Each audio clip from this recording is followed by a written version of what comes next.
Everyone, welcome back to train your brain. आज हम बात करेंगे फाइनेंसिंग डिसीजन के बारे में।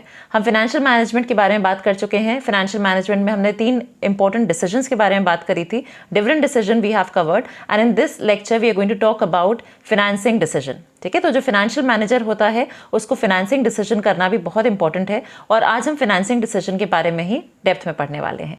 तो शुरू करते हैं। आज हम बात कर रहे हैं फाइनेंसिंग डिसीजन के।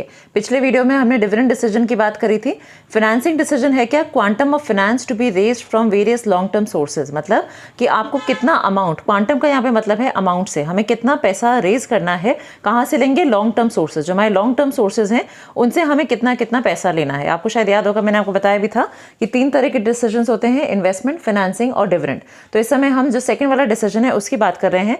एंड प्लीज बी केयरफुल, हमारा ओवरऑल चैप्टर का नाम है फाइनेंशियल मैनेजमेंट और जो हम अभी बात कर रहे हैं वो है फाइनेंसिंग डिसीजन। तो थोड़ा सा दोनों में फर्क है, या ध्यान रखें। तो जो क्वांटम ऑफ फाइनेंस हम रेज कर रहे हैं लॉन्ग टर्म सोर्सेज से, तो अब देखो मैंने यहाँ पे और क्लैरिटी कर दी है कि कौन से प्रोपोर्शंस में आपको फंड्स को रेज करना है। तो बेसिकली जो हम फाइनेंसिंग डिसीजन में बात कर रहे हैं वो यही है कि कहाँ से हम पैसे को रेज करें। और आपको पता है 2 तरह के रेजिंग के ऑप्शन है हमारे पास, या तो बोरोड फंड्स या फिर we have own funds. And own funds में क्या आता है? इक्विटी शेयर्स हैं, प्रेफरेंस शेयर्स हैं, रिटेन्ड अर्निंग्स भी आपके ओन फंड्स में ही आती हैं, क्योंकि वो हमारे रिटेन्ड प्रॉफिट्स होते हैं, हमारे पुराने प्रॉफिट्स हैं, वो जो हम बिजनेस में रिटेन कर लेते हैं उन्हीं को रिटेन्ड अर्निंग्स बोलते हैं। एंड डिबेंचर्स या कोई और तरह का जो लॉन्ग टर्म लोन है वो आपके सारे बोरोड फंड्स में आते हैं।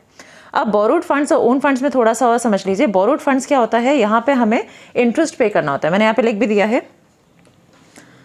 तो बोरोड फंड्स को और ध्यान से समझिए। बोरोड फंड्स पे क्या होता है? हमें इंटरेस्ट पे करना होता है। आपने देखा होगा डिबेंचर्स जो होते हैं, यूजुअली डिबेंचर्स पे लिखा होता है 6% पर एनम, या इस तरह से जो परसेंटेज होती है डिबेंचर्स की वो आपको मेंशन होती है। So that is the interest payment जो आपको करना है and that amount is compulsory. वो पेमेंट आपके लिए कंपलसरी होता है। और मान लीजिए अगर कोई फर्म नहीं पे कर पा रही तो risk of default of payment of interest, इसको हम कहते हैं फाइनेंशियल रिस्क। तो ये जो फर्म को रिस्क होता है, एक डर होता है कि अगर हम नहीं पे कर पाएंगे, तो ऐसे में क्या है कि अगर आपने पेमेंट्स नहीं कर पाए तो आपकी जो क्रेडिट वर्दीनेस है वो भी गिरती है, साथ साथ जो भी आपको लेंडर जिसने आपको पैसा उधार दिया है वो आप पे फिर फर्दर जो है ऑप्शन जो उसके पास है केस का वो आप पे कर सकता है। आपको एज अ फर्म ये जरूर देखना है कि जो आपका फाइनेंशियल रिस्क है वो मिनिमम हो और आप उसे पे कर सको। दूसरी तरफ आप देखो इक्विटी में क्या होता है? इक्विटी में हमें डिविडेंड पे करना होता है and I hope you know this. Dividend जो है दैट इज नॉट कंपलसरी, हमारा कंपलसरी पेमेंट नहीं है, जबकि डिबेंचर्स पे जो हम इंटरेस्ट पे कर रहे हैं वो हमारा कंपलसरी पेमेंट में आता है। ये मैंने अभी वहाँ पे लिख भी दिया है। दूसरी चीज़ क्या होती है? जो डिबेंचर होल्डर्स होते हैं वो हमारे फर्म के आउटसाइडर्स होते हैं। ठीक है, ये भी आपको ध्यान रखना है, ये हमारे फर्म के आउटसाइडर्स होते हैं और जो इक्विटी शेयर होल्डर्स होते हैं उनको हम ओनर्स बोलते हैं। इसलिए आप देखो मैंने वहाँ पे ओन फंड्स भी लिखा हुआ है, तो इनको हम ओनर्स बोलते हैं फर्म का। अब हम बात करते हैं फैक्टर्स। मतलब कि अगर हम एक फाइनेंसिंग डिसीजन कर रहे हैं, हम मतलब एक फाइनेंशियल मैनेजर जो होता है कंपनी में वो ये फाइनेंसिंग डिसीजंस लेता है, तो सबसे खास बात क्या है? मैंने इसमें आपको सारे पॉइंट्स एकदम शॉर्ट में समझा दिए हैं। आप जब भी एग्जाम की तैयारी कर रहे हैं या जनरली चैप्टर पढ़ रहे हैं आप इनको देख सकते हो, आपको डेफिनेटली समझ में आ जाएंगे। फॉर रेफरेंस आप कोई भी बुक को यूज़ कर सकते हो। आई वुड प्रेफर एनसीईआरटी को आप पसंद करें, इफ़ नॉट तो जो भी आपको बुक अच्छी लगती है आप उससे पढ़ सकते हो। बट ये सारे जो पॉइंट्स हैं आपको यहाँ पे एकदम मैंने कंप्रेस्ड करके आपको यहाँ पे पॉइंट्स दिए हुए हैं, इससे आपको याद भी रहेंगे। देखो और एक और चीज़ लर्न करने के लिए क्या है यहाँ पे, जब आप फैक्टर्स को देखो ज़्यादातर इसमें पॉइंट्स जो हैं या तो सी से शुरू हो रहे हैं या एफ से शुरू हो रहे हैं। बस एक पॉइंट आप देखो, रिस्क जो है वो हमारा आर से शुरू हो रहा है। तो ऐसे भी आपको लर्न करने के लिए if you want to learn some points आप देख सकते हो ज़्यादातर मेजर पॉइंट्स जो है इसमें एफ और सी से शुरू हो रहे हैं। चलिए पहले पॉइंट की बात करते हैं, कंट्रोल कंसिडरेशन। इसका ये मतलब है कि फर्म जो है, जो कंपनी है, वो किसका कंट्रोल चाहती है। अगर आप चाहते हो कि जो आपका टॉप लेवल मैनेजमेंट है वो अपने कंट्रोल को रिटेन रखे, तो अगर वो रिटेन रखेगी तो क्या करेगी? वो ऐसे में डिबेंचर्स को इशू करेगी। डिबेंचर्स को इशू करने से क्या होगा? मैंने आपको पहले ही बताया, वो हमारी कंपनी के आउटसाइडर्स हैं, तो हमारे किसी भी इंटरनल डिसीजन में वो इंटरफियर नहीं करेंगे। ठीक है, but on the other hand अगर आप अपने कंट्रोल को शेयर करना चाहते हो, आप चाहते हो इक्विटी शेयर होल्डर्स आपके डिसीजंस में इंटरफियर करें, आपको गाइड करें, तो ऐसे में आप इक्विटी को ज़्यादा रखोगे। तो जो फाइनेंसिंग डिसीजन है वो बेसिकली यही है कि आपका जो टोटल कैपिटल स्ट्रक्चर आप बनाओगे, आप जो फंड्स रेज करोगे उसमें कितना इक्विटी और कितना डिबेंचर्स आप करोगे, उसी के हिसाब से हमारे ये जो फैक्टर्स हैं उनको हम देखते हैं और एक प्रोपोर्शन बनाते हैं अपने डेट और इक्विटी मिक्स का। Okay, so these are your naturally your long term sources. दूसरा आप देखो, दूसरा यहाँ पे है फिक्स्ड ऑपरेटिंग कॉस्ट। फिक्स्ड लिखा हुआ है, फिक्स्ड का मतलब है कोई चीज जो फिक्स्ड अमाउंट है। ऑपरेटिंग मतलब जो आपके बिजनेस के रनिंग कॉस्ट से रिलेटेड है, एंड कॉस्ट कोई भी तरह का एक्सपेंस। तो यहाँ पे हमने 2 एक्सपेंसेस लेके चले हैं, रेंट और इंश्योरेंस प्रीमियम, और भी चीज़ें इसमें आ सकती हैं। बेसिकली यहाँ पे मतलब है वो आपके कॉस्ट जो कि आपके एक फिक्स नेचर के हैं। तो एग्जाम्पल आप देखो, उसके बाद हम इसके इधर जो हमने उसका एक कंप्रेस्ड फॉर्म बनाया उस पर चलेंगे। 2 फर्म्स हैं, एक फर्म है ए, दूसरी है बी।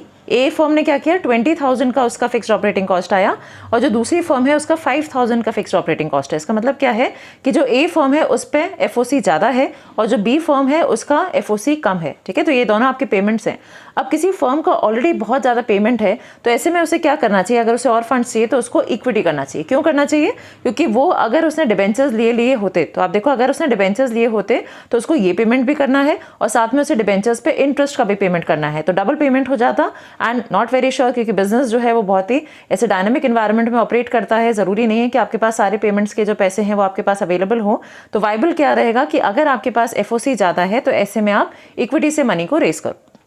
अब देखो दूसरा ऑप्शन क्या है, बी फर्म जो है 5,000 रुपये का ही इसका एफओसी है, तो ये फर्म एक बार को डिबेंचर्स को ले सकती है। क्यों ले सकती है, क्योंकि इसका एफओसी कम है और ये आराम से डिबेंचर्स पे जो इंटरेस्ट पेमेंट है उसको ये मैनेज कर लेगी। ठीक है, तो अब देखो मैंने ये चीज़ यहाँ पे लिखी कि एफओसी इज मोर, तो आप क्या करोगे, आप ज़्यादा इक्विटी करोगे, और अगर आपके एफओसी कम है तो आप कम करोगे इक्विटी, दैट मीन्स आप मोर ऑफ डेट, आप डिबेंचर्स को ज़्यादा ले सकते हो। ओके, थर्ड पे आते हैं फ्लोटेशन कॉस्ट। फ्लोटेशन कॉस्ट क्या है, ये देखिए मैंने यहाँ पे लिख भी दिया है, it is the cost associated with raising of funds. तो जब आपको फंड्स को रेज करना होता है तो एकदम देन एंड देयर नहीं स्टार्ट हो सकते, आपको उस पर कुछ खर्चे करने पड़ते हैं। खर्चे किस तरह के हो सकते हैं, देखिए प्रोस्पेक्टस बनाना होता है, फर्म को अपना प्रोस्पेक्टस बनाना है, आपको रजिस्ट्रेशन करना पड़ेगा स्टॉक एक्सचेंज पे, आप एडवर्टाइज करोगे अपनी कंपनी के बारे में, तो ये सारे खर्चे जो होते हैं बहुत ज़्यादा भी हो सकते हैं और कम भी हो सकते हैं।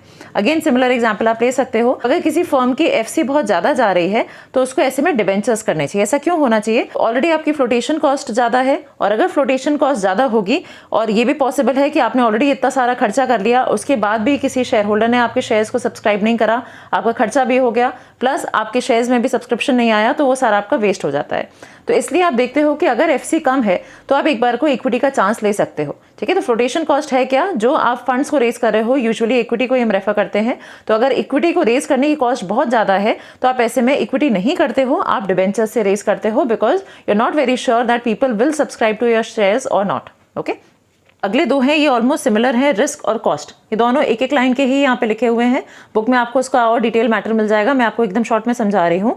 जो रिस्क है, चाहे वो कोई भी हमारा सोर्स हो कैपिटल का, उसमें रिस्क ज़रूर होता है, और आपको ये पता है कि डेट में हमारे पास फाइनेंशियल रिस्क है, that is the compulsory payment of interest. तो आपको ये देखना पड़ेगा कि कितना रिस्क आप बेयर कर सकते हो, क्या फाइनेंशियल रिस्क को पे कर पाओगे या नहीं कर पाओगे। तो अगर आप ज़्यादा रिस्क लेना चाहते हो तो आप डेफिनेटली आप डिबेंचर्स को लो, बट अगर आपका फर्म ऑलरेडी बहुत ज़्यादा रिस्की है तो ऐसे में आपको फाइनेंशियल रिस्क को कम करना चाहिए। दैट मीन्स कि आपको डेट फाइनेंसिंग को कम करना चाहिए। जब मैं डेट फाइनेंसिंग बोल रही हूँ आई मीन डिबेंचर्स। ओके, तो इसका भी आप ध्यान रखना। कॉस्ट में क्या है कि अगेन कॉस्ट भी जब भी हम कोई कैपिटल को ले रहे हैं, किसी भी फॉर्म ऑफ कैपिटल को आप यूज़ करने वाले हो फंड्स के लिए, तो आपको ये देखना है उस जो भी आप चाहे डिबेंचर्स है या इक्विटी है, वो कॉस्ट ऑफ कैपिटल कितनी पड़ रही है।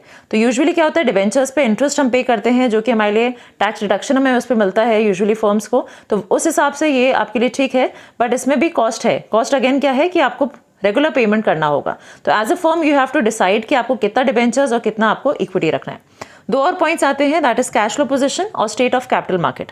तो अब देखो कैश फ्लो पोजीशन का मतलब है कि फर्म पे ऑलरेडी अच्छा पैसा है बट फर्म को और पैसे की रिक्वायरमेंट है। तो आप ये सोच सकते हो जब ऑलरेडी पैसा है तो उसे और पैसा क्यों चाहिए, कोई नया प्रोजेक्ट आ जाता है आपको उसके लिए पैसे की रिक्वायरमेंट है। तो अगर कोई फर्म के पास अच्छा पैसा ऑलरेडी है, उनके पास स्ट्रॉन्ग कैश अवेलेबल है और पैसे की रिक्वायरमेंट है, तो वो डिबेंचर्स करेंगे। क्यों डिबेंचर्स करेंगे, बिकॉज दे कैन ईजिली पे द इंटरेस्ट बर्डन।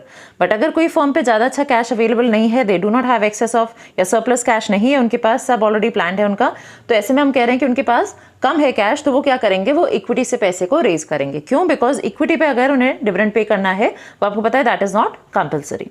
लास्ट देखते हैं स्टेट ऑफ कैपिटल मार्केट। जो मार्केट है वो किस तरह से बिहेव कर रहा है। अगर मार्केट राइज कर रहा है, बहुत ही नॉर्मल सी बात है ये कि अगर मार्केट राइज कर रहा है तो ऐसे में हमारी फर्म को भी शेयर्स इशू करने चाहिए, क्योंकि लोग इसमें इन्वेस्टमेंट करेंगे, और डिप्रेस्ड इकोनॉमी है, डाउन चल रहा है, कोई पैसा इन्वेस्ट हो ही नहीं रहा, तो हमें भी ऐसे में इक्विटी नहीं करनी चाहिए। We should go for more of debentures, आपको भी डेट फाइनेंसिंग करनी चाहिए। So today we covered financing decision, the various factors. Any decision और any factor that you are unable to understand, आप जरूर इसे कमेंट बॉक्स में मेंशन कर सकते हो। So all the very best, take care and stay safe, bye bye.